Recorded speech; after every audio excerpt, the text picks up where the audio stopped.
miss you. Hi, Tita! Kapilitan ba? Message, Nay. Oh, na! Tanggap ko na yung pera. Na, ano?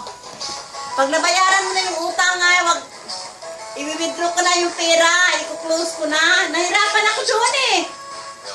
Hindi na ikaw pwede magpadala mismo? Gaano ka kalayo na, di pinapadalhan ng pera? Sige. Ikaw, message for tita.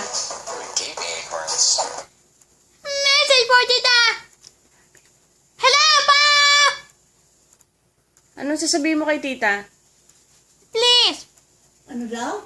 Oh! What will you say to tita? What do you tell her? Tita, come home. Tita, come home! I miss you. I miss you!